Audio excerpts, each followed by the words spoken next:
जी, मैं हूँ खदीजा वलायत एडवोकेट और आप देख रहे हैं मेरा YouTube channel the legal exams. आज के इस लेक्चर में हम लोग रिटर्न ऑफ प्लेंट और रिजेक्शन ऑफ प्लेंट को डिटेल से डिस्कस करेंगे। ये सीपीसी का बहुत ही इंपॉर्टेंट टॉपिक है। काफ़ी दफ़ा एग्ज़ाम्स में क्वेश्चन पूछा जा चुका है इसमें से, चाहे वो एलएलबी का एग्ज़ाम हो या फिर जुडिशरी का एग्ज़ाम हो। तो सबसे पहले इसकी रेलिवेंट प्रोविजंस को देख लेते हैं, रिटर्न ऑफ प्लेंट और रिजेक्शन ऑफ प्लेंट। जो आर्डर 7 रूल 10 है वो रिटर्न ऑफ प्लेंट से डील करता है, और जो आर्डर 7 रूल 11 है इसका वो रिजेक्शन ऑफ प्लेंट से डील करता है। तो सबसे पहले रिटर्न ऑफ प्लेंट को देख लेते हैं। Rule 10, the plaint shall at any stage of the suit be return to be presented to the court in which the suit should have been instituted। तो ये रिटर्न ऑफ प्लेंट का क्या मतलब है कि जब एक प्लेंट ऐसी कोर्ट में फाइल की जाती है, प्रेजेंट की जाती है, जिस कोर्ट के पास जुरिस्डिक्शन ही नहीं है उस प्लेंट को इंटरटेन करने की, चाहे वो टेरिटोरियल जुरिस्डिक्शन का क्वेश्चन हो या फिर पिक्यूनरी जुरिस्डिक्शन का। तो अगर कोर्ट के पास जुरिस्डिक्शन ही नहीं है तो फिर कोर्ट क्या करेगी? कोर्ट उस प्लेंट को रिटर्न कर देगी, वापस कर देगी उस प्लेंटिफ को, और कहेगी कि ये प्लेंट जो है वो प्रॉपर कोर्ट में प्रेजेंट करो जिस कोर्ट के पास जुरिस्डिक्शन है इस प्लेंट को इंटरटेन करने की। तो ये जो रूल 10 में वर्ड शेल का वर्ड है, इसको आप लोगों ने अंडरलाइन कर लेना है। ये यहाँ पे ये मैंडेटरी क्लॉज है, यहाँ पे ये डिस्क्रिशन नहीं है कोर्ट की। जब कोर्ट के पास जुरिस्डिक्शन ही नहीं है तो फिर यहाँ पे ये मैंडेटरी क्लॉज है कि कोर्ट उसको रिटर्न करेगी करेगी। उसके बाद जो इसका क्लास 2 है उसमें प्रोसीजर बताया गया है कि क्या प्रोसीजर अडॉप्ट करेगी कोर्ट जब एक प्लेंट को रिटर्न करेगी। On returning a plaint, the judge shall endorse thereon the date of its presentation and return, the name of the party presenting it, and a brief statement of the reasons of returning it। तो क्या क्या चीज़ें court उस plaint पे mention करेगी जिस plaint को return कर रही है। सबसे पहली चीज़, जिस डेट को वो प्लेंट प्रेजेंट की गई है कोर्ट में, वो डेट लिखेगी उस प्लेंट पे। जिस डेट पे कोर्ट उसको रिटर्न कर रही है वो डेट लिखेगी उस पर, और जिस पार्टी ने उसको प्रेजेंट किया उस पार्टी की डिस्क्रिप्शन लिखी जाएगी प्लेंट पे, और साथ में कोर्ट रीजंस लिखेगी कि किन रीजंस की बेस पे वो ये प्लेंट जो है वो रिजेक्ट कर रही है। अब रिटर्न ऑफ प्लेंट से रिलेटेड दो केस लॉज देख लेते हैं। जो फर्स्ट केस लॉ है वो 2013 PLD पेज नंबर 1532 है। उसके बाद जो दूसरा केस लॉ है वो 1995 SCMR पेज नंबर 584 है। इन दोनों केस लॉज में ये चीज़ हेल्ड हुई कि जो कोर्ट एक प्लेंट जो है वो रिटर्न कर रही है, जिस कोर्ट के पास जुरिस्डिक्शन ही नहीं है उस प्लेंट को इंटरटेन करने की, तो फिर वो कोर्ट उस प्लेंट को रिटर्न करने के अलावा कोई और ऑर्डर पास नहीं करेगी। ऐसा नहीं होगा कि कोर्ट को अगर लगता है कि मेरे पास तो जुरिस्डिक्शन ही नहीं है इस प्लेंट को इंटरटेन करने की, तो कोर्ट जो है वो ऑर्डर पास कर दे उसको ट्रांसफ़र करने का उस कोर्ट में जिस कोर्ट के पास जुरिस्डिक्शन है।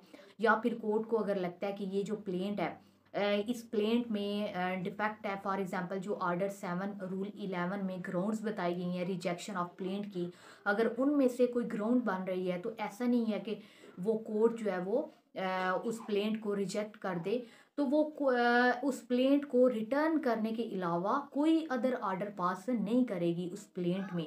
अगर वो कोर्ट जिसके पास जुरिस्डिक्शन नहीं है वो रिटर्न करने के अलावा कोई और ऑर्डर पास करती है, तो फिर ऐसे ऑर्डर का कोई इफ़ेक्ट नहीं होगा। ऐसी प्रोसीडिंग्स या ऐसा जो ऑर्डर होगा वो नल एंड वाइड कंसीडर किया जाएगा।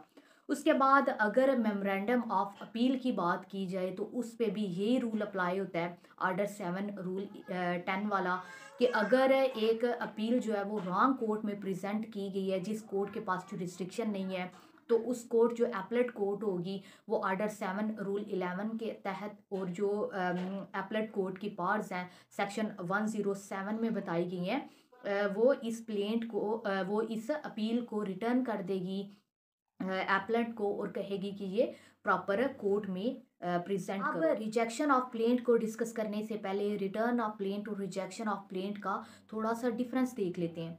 जो रिटर्न ऑफ प्लेंट है उसमें जो आर्डर 7 रूल 10 है उसमें सिर्फ एक ही ग्राउंड है, एक ही ग्राउंड पे एक प्लेंट जो है वो रिटर्न हो जाएगी। और वो ग्राउंड जो है वो जुरिस्डिक्शन की ग्राउंड है कि अगर कोर्ट के पास टेरिटोरियल जुरिस्डिक्शन नहीं है या फिर पिक्यूनरी जुरिस्डिक्शन नहीं है तो कोर्ट आर्डर 7 रूल 10 के तहत एक प्लेंट को रिटर्न कर देगी। लेकिन अगर रिजेक्शन की बात की जाए, रिजेक्शन ऑफ प्लेंट की, तो rejection of plaint is concerned with the maintainability of the suit. तो ये जो रिजेक्शन ऑफ प्लेंट का क्वेश्चन है ये मेंटेनेबिलिटी ऑफ सूट से रिलेटेड है कि जो ग्राउंड्स बताई गई हैं आर्डर 7 रूल 11 में, उन ग्राउंड्स पे जब उन ग्राउंड्स में से कोई एक भी ग्राउंड अगर हिट करेगी इस प्लेंट को तो फिर वो प्लेंट जो है वो रिजेक्ट कर देगी कोर्ट। अब इन ग्राउंड्स को देख लेते हैं जो आर्डर 7 रूल 11 में बताई गई हैं। जो आर्डर 7 रूल 11 है, the plaint shall be rejected. अब यहाँ पे भी वर्ड शेल है, ये मैंडेटरी क्लाज है। Shall be rejected in the following cases. तो ये जो नीचे 4 ग्राउंड्स बताई गई हैं, इन ग्राउंड्स में से अगर कोई एक भी ग्राउंड होगा तो आपकी प्लेंट क्या हो जाएगी, रिजेक्ट हो जाएगी। सबसे फर्स्ट जो ग्राउंड है, where it does not disclose a cause of action. तो अगर प्लेंटिफ ने अपनी प्लेंट में कॉज ऑफ एक्शन को डिस्क्लोज ही नहीं किया तो फिर आपकी प्लेंट जो है वो रिजेक्ट हो जाएगी। अब ये कॉज ऑफ एक्शन का क्या मतलब है? कॉज ऑफ एक्शन का मतलब है ऐसे फैक्ट्स, ऐसे सर्कमस्टांसिस, ऐसी ग्राउंड्स जिनकी बेस पे एक प्लेंटिफ कोर्ट में जाके सूट फाइल करता है और कोर्ट से रिलीफ क्लेम करता है।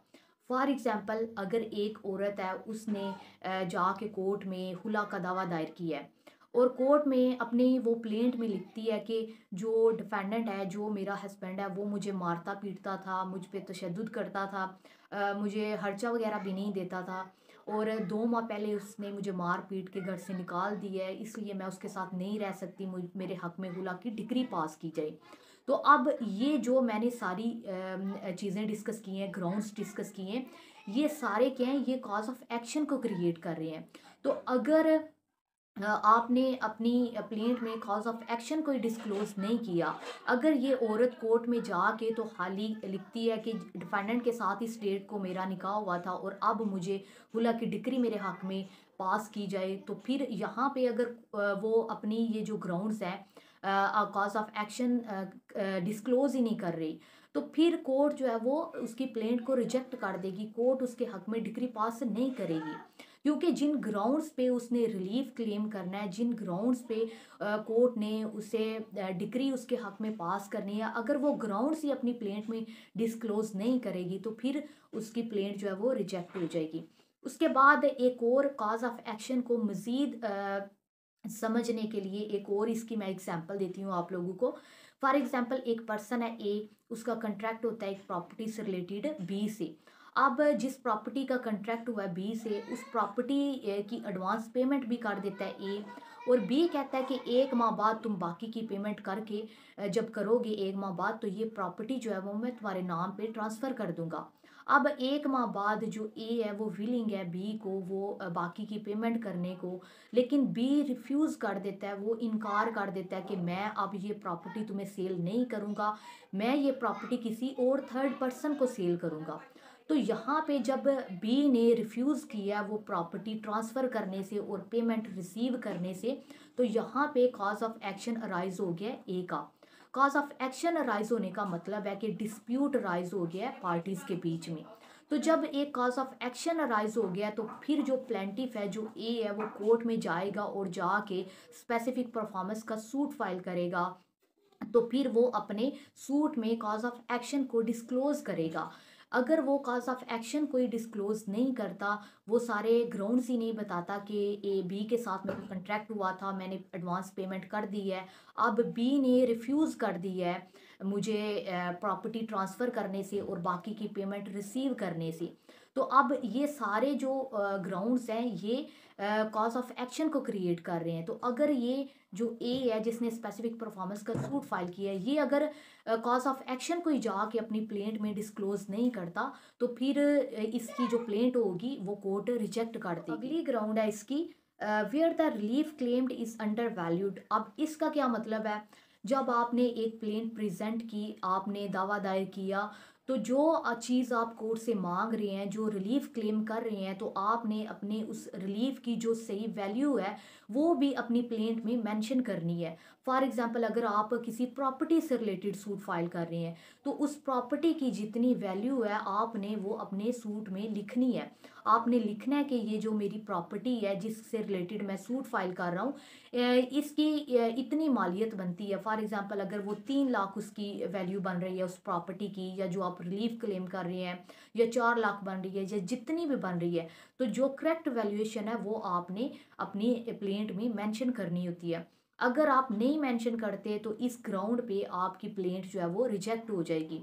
आगे इसी क्लास बी में कह रहे हैं कि अगर आप मेंशन नहीं करते, करेक्ट वैल्यूएशन आप नहीं करते अपने सूट की, तो फिर कोर्ट अगर आपको टाइम भी प्रोवाइड करती है लेकिन फिर भी आप जो कोर्ट ने टाइम प्रोवाइड किया उसके अंदर अंदर सही वैल्यूएशन करके तो कोर्ट में पेश नहीं करते, तो फिर कोर्ट क्या करेगी, आपका सूट, आपकी प्लेंट रिजेक्ट कर देगी।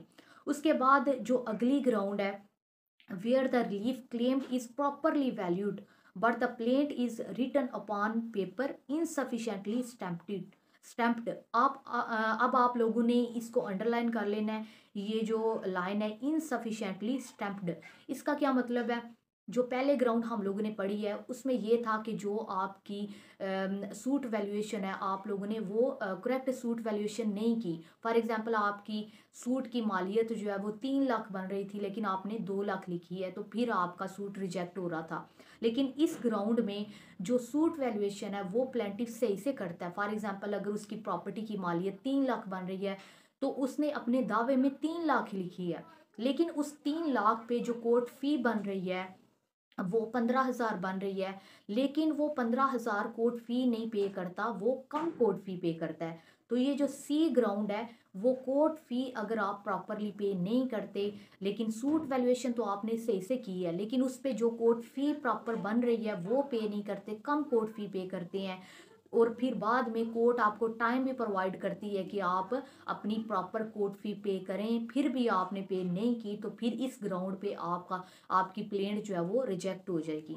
उसके बाद इसकी जो लास्ट ग्राउंड है क्लास डी, उसमें कह रहे हैं where the suit appears from the record available with the court to be barred by any law.